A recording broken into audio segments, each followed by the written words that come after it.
théâtre rappelle ces comédiens d'un soir, flânant dans la ruelle à 2 pas du boulevard. En dépit des années, la mémoire est fidèle aux instants du rappel.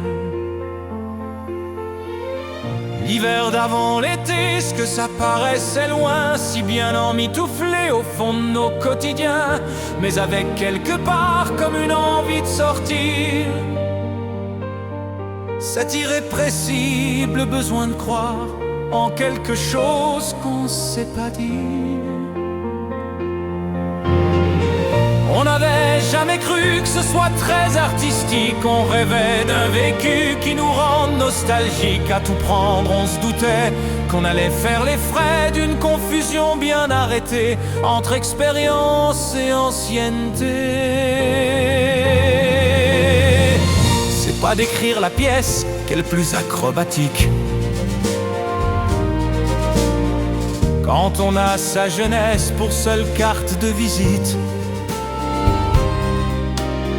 Moi je leur laisse pas ma salle, ils vont me la dégrader.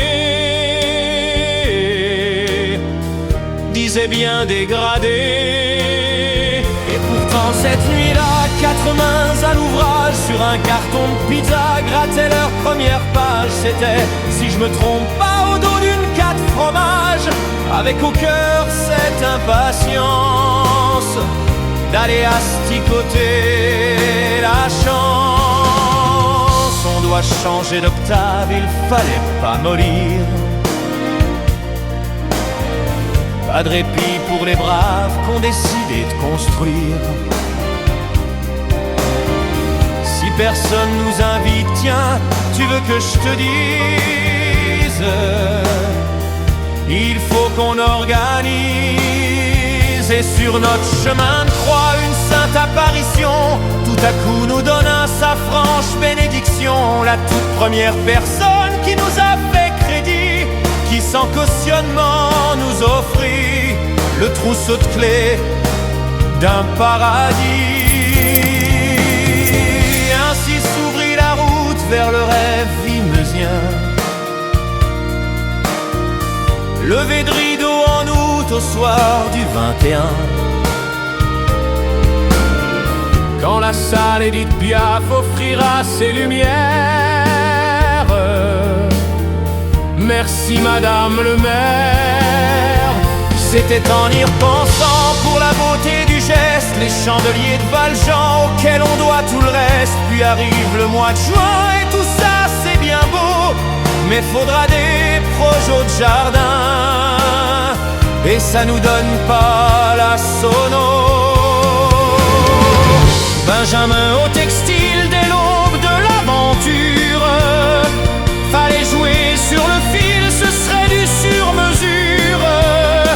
La fin juillet se profile sur un pic de tension, en pleine manutention. Des mémoires qui s'emplissent, des décors qui s'empilent. Pour remplir les coulisses, on pillait nos familles. Les tables, les canapés, on vidait les maisons. Le seul critère de qualité, c'était que le tout tienne dans le camion. Heureusement pour le conduire, il y avait notre régisseur. Une semaine sans dormir, ça y a jamais fait peur. On le voyait appliqué partout en toute urgence, étiqueté Choco de France. Et enfin c'est le grand soir dans nos chemises à jabot, un clin d'œil dans le miroir, trouillomètre à 0. Mais soudain, tout à coup, dans un élan de panique, il a fallu qu'on vous fasse le coup de ce bon Dieu fan électrique.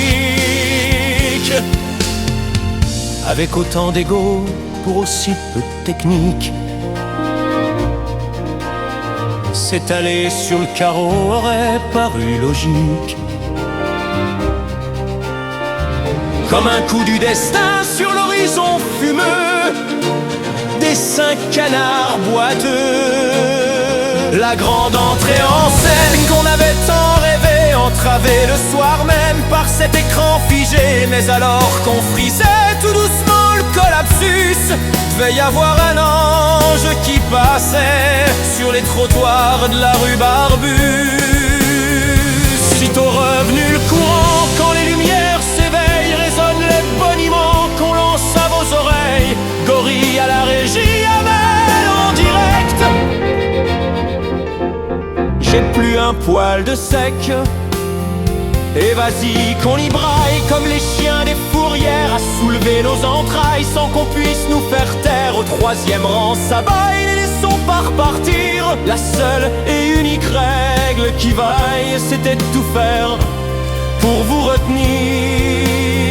Mais quand ils sont mis debout, c'était pas pour sortir. Faut croire que c'était bien nous qu'ils venaient d'applaudir. Y en a qui ont pris goût, qui parlent même de revenir. C'était déjà du jamais vu, et c'était jamais que le début.